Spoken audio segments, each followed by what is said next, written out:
Hey guys, welcome back. I know it's been a minute. Today's video is going to be a little different, so I'm going to go ahead and forewarn you. Apologies if I sound a little hoarse. It's still early in the morning, just working through my second cup of coffee. And as you can see behind me, looks like I got a new tackle wall. And so it's one of the things I worked on yesterday. It was rainy and cold here in Nashville, Tennessee, and decided that I wanted to paint and clean up my walls since, as I do these videos, I wanted to look nice back there. Still need to get a new table, but yeah, pretty excited about how the tackle wall came about.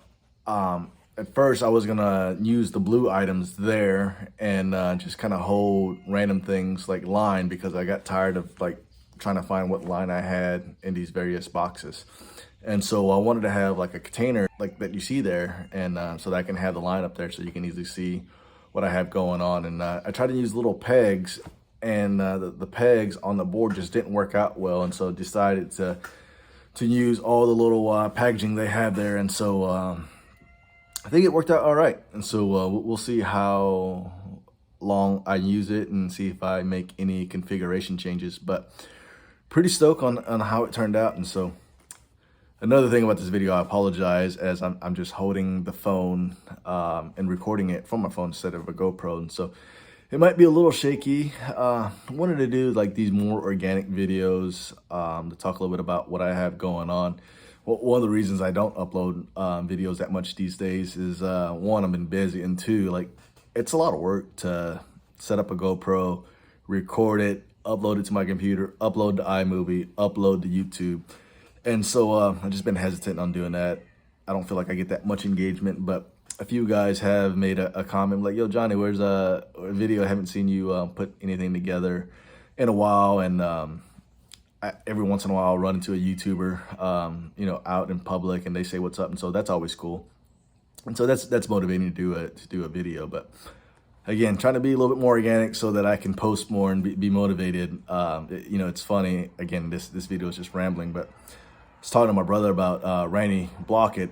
If you've been watching me for a while, you know that I went out to Table Rock Lake in Missouri and fished with Randy Blockett, professional bass angler. And dude's always pumping out content. They're a little different at times, but he's always pumping out content and super consistent. And I think one of the reasons for that is, he's just kind of shooting from the hip, and he's talking about what's on his mind at that time. And so he just brings out his phone, talks about it, do some light editing and uploads, and then he's not too worried about it. And so, I feel like I have some stuff I want to talk about.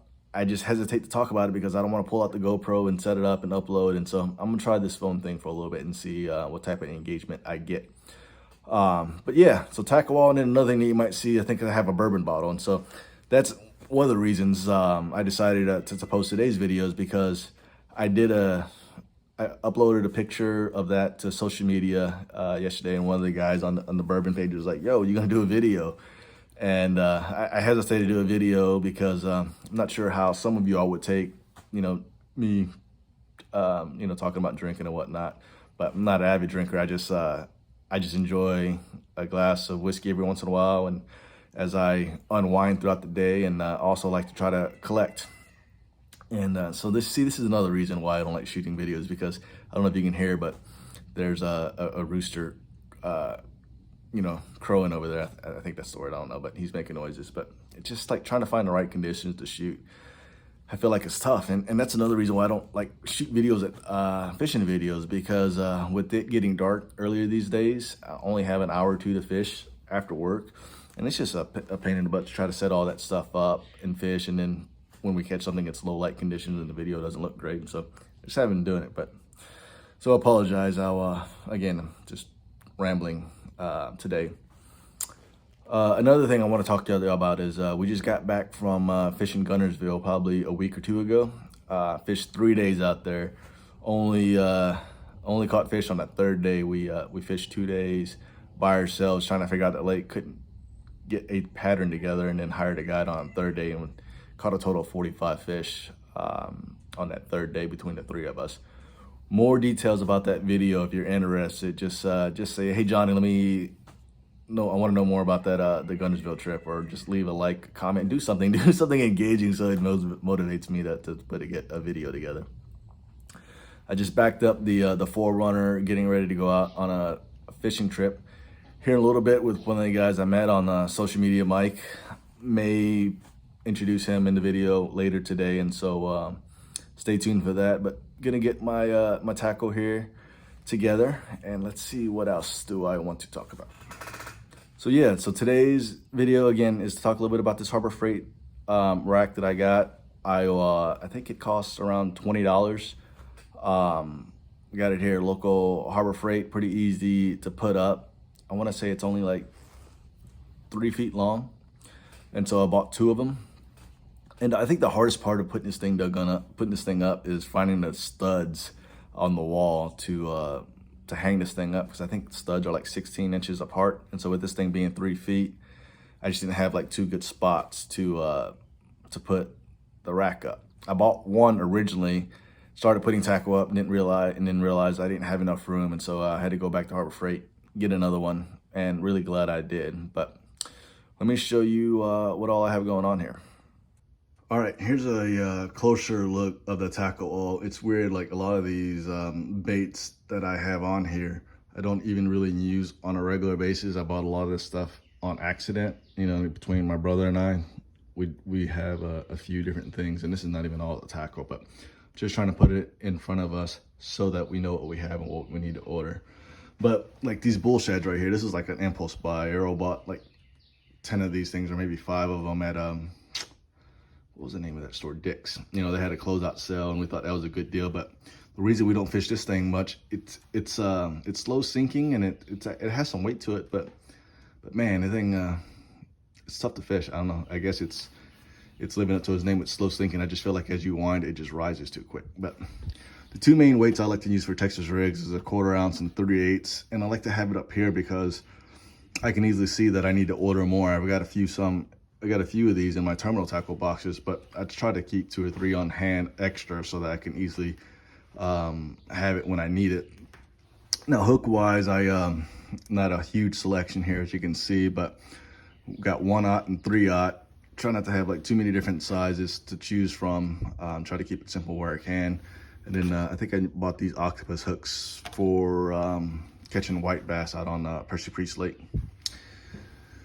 Now these are the VMC swim bait hooks. Again, I try to use a 1/4 and 3/8, or in this one's 3/16 based on the depth that I'm fishing. And they work okay. I'm still trying to figure out if I like these screw locks or not, but some of the other swing heads or jig heads that I use, I just don't like how the lure is always sliding around. These are some extra treble hooks that Arrow bought. He likes the G Finesse. I bought the Gamakatsu, so I just went ahead and bought like 2, 4, and 6. So I bought different sizes depending on the lure and the size that I need. They're not terribly expensive, so I just went and bought a bunch. So these are extra wide gaps, as you can see, round bend. Then I got some red ones, again, all similar sizes, and can change out the hooks as I need, and just wanted to have some of the things on hand if I decided to change them. Then kind of going back, when the summertime bite was tough, bought some garlic formula, and the reason we have 2 of these is because we bought one, couldn't find it, and then found the old one, so there's 2 of them. And then same thing with colors and dyes, don't really use those. These are just real tools, random items. These are some custom painted lures from a local guy here, Cranks Pro. Just have those up there with some hard baits, some Shad Wraps. You guys on Percy Priest page, if you're still watching this, look, I did buy a few Shad Wraps. This is an extra one. I got a few in the tackle box, but a bunch of spooks. We bought these spooks by accident. Funny story. I told Errol to buy some. He had them queued up in his tackle warehouse shopping cart, and I forgot that I told him to buy it, and I bought some. So we have like way too many of them.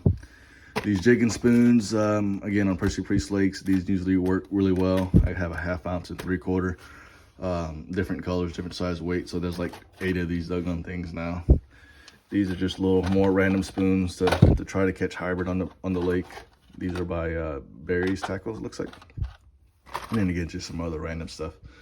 But again, the main reason why I put this doggone wall together is like I had these lines in various boxes, and I didn't know what line I had, how much I had. And so I needed to put them in front of me to always to know what line I had to figure out what I need to restock on. And so I'll just talk about these lines at a high level, and why I have what I have. If you want me to go in more detail, leave a comment, let me know something, and I'll kind of talk through them. But these are, I think, my monofilament lines, starting from like 6 to 10 pounds. I use mono when I'm using crankbaits or want the lure to stay up a little bit higher in the water column. These are my filler lines. I got 20 pound, and then big game 30 pounds. So I use these lines on my bait casting wheels to take up the spool. It's a cheap alternative. These are a little bit lighter lines, 6 pounds crappie lines for obviously fishing like panfish, crappie, and whatnot.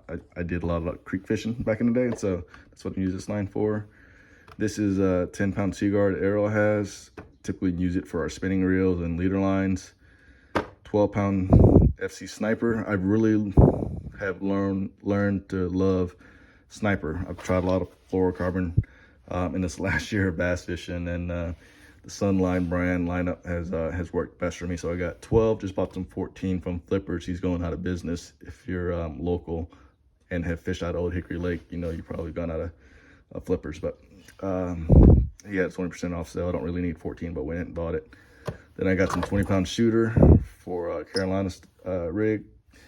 Then I got some other 20-pound line there. And then these are just my braided line. I think they start at 20 and they go up to all the way to 65 for fishing heavier stuff for top water. But so yeah, at a high level, that's what the tackle wall looks like. Again, it's plastic and they just kind of clip on and off. So super easy to kind of manage and deal with. I like these a little bit better than the pegs at the moment, but we'll see. But you can see they have little holes. I don't know if you can see that, but it has little holes there that you can use little peg stuff. And I also got a compartment for various reels that I have. This is just a Zephyr. This is a bait finesse type reel that I was using earlier in the summer. Other spare wheels with some different lines. Again, I can talk more about this stuff if y'all want to hear. Just let me know in the comments. But that's what we got going on. So just trying to finish up this last cup of coffee. I may put this video together before I go out to the lake.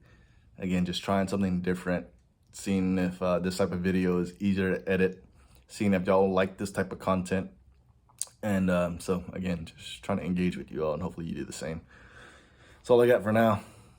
I will hopefully talk to you soon, or see you soon. Talk to you later.